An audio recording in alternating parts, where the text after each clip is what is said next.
नमस्कार दोस्तों, स्वागत है आपका ए फैमिली में। मेरा नाम है नीलम।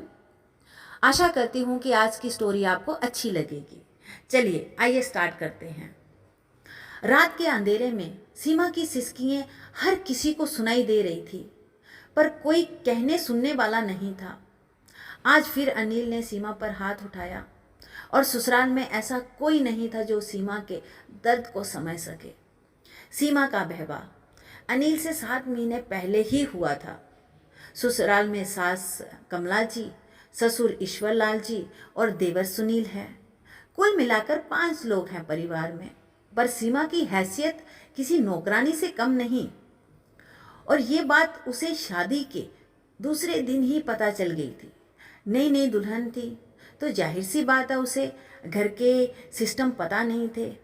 हमेशा से ये रीति रिवाज देखती आ रही थी कि शादी के बाद नई दुल्हन को रसोई की रस्में कराई जाती हैं। पर जब वह शादी के दूसरे दिन अपने कमरे में बैठी हुई थी और उसके पति ने आकर उसके गाल पर तमाचा खींचकर मारा, अब क्या तेरे होते हुए माँ को खाना बनाना पड़ेगा, जहाँ कोई नौकर चाकर भेजे हैं तेरे मामा मामी ने, जहाँ रसोई में जाकर खाना बना। सीमा अपने पति के इस तरह के व्यवहार से हक्की पक्की रह गई। आंखों में आंसू, चुपचाप रसोई की तरफ चली और अपने आप ही सामान ढूंढकर आखिर दोष भी किसे लगाती, कैसे? माता पिता थे नहीं, मामा मामी ने पाला था। 18 के होते ही मामा मामी ने सर से बोझ हटा दिया और सीमा का विवाह अनिल से करवा दिया, जो उम्र में 10 साल बड़ा था उससे। अब तो अक्सर ऐसा ही होने लगा था। छोटी छोटी बात पर अनिल सीमा पे हाथ उठा देता। पहले तो फिर भी कमरे में हाथ उठाता था, पर आज तो बेशर्मी की हद हो गई। उसने सबके सामने सीमा पर हाथ उठाया। सोचने की बात तो ये है, मेहमान मौजूद थे, किसी ने कुछ नहीं कहा। हुआ यूं कि घर पर आज अनिल की सगाई का प्रोग्राम था।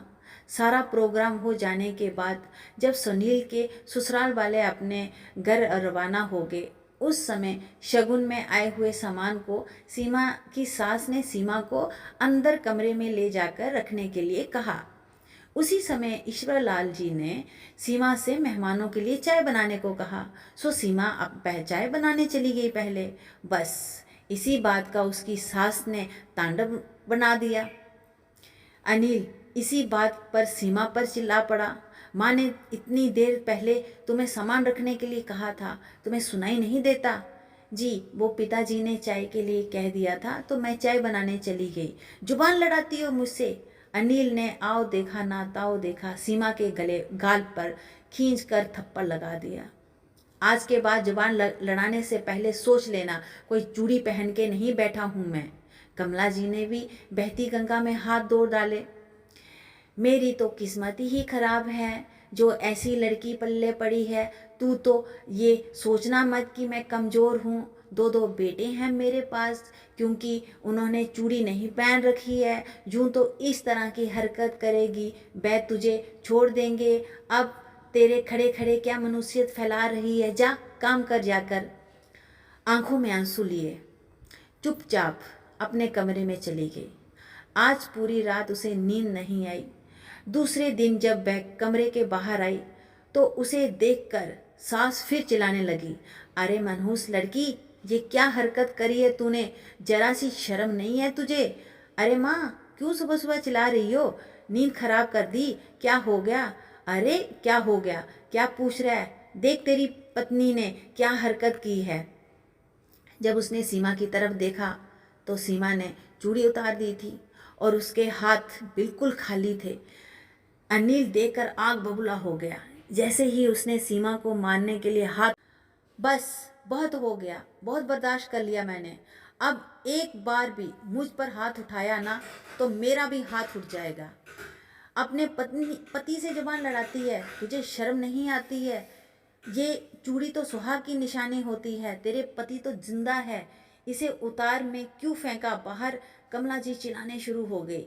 सासू माँ, पहले आप खुद डिसाइड कर लो कि चूड़ी सुहाग की निशानी होती है या कमजोरी की निशानी होती है। कल जब मेरे पति सबके सामने मुझ पर हाथ उठा रहा था, उस समय आपने ही कहा था कि बेटे चूड़ियाँ पहनकर नहीं बैठे हैं, इसलिए आप कमज़ोर नहीं हैं। कमला जी को कल की बात याद आ गई और उसने एक दूसरे की तरफ शक्ल देखने लगे। सीमा ने आगे कहा, अब मैं भी आपको बताना चाहती हूँ कि मैं भी कमज़ोर नहीं हूँ, तो मैंने चूड़ी उतार दी। आइंदा सोच समझ कर कहना मेरे सामने। अब अगर कहा ना कि हमने चूड़ी नहीं पहन रखी है, तो वह दुनिया के सामने आकर तमाशा बना दूंगी आप लोगों का। फिर जो होगा देखा जाएगा।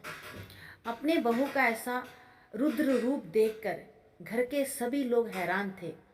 उस दिन के बाद अनिल ने कभी भी सीमा पर हाथ नहीं उठाया। सीमा इतना समझ चुकी थी कि अपने लिए खुद ही लड़ना पड़ेगा। सही है दोस्तों, चूड़ी कभी कमजोरी की निशानी होती नहीं है। हम लोग चूड़ी पहनते हैं क्योंकि हमें चूड़ी पहनना पसंद है।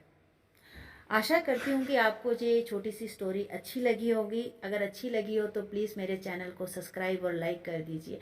धन्यवाद।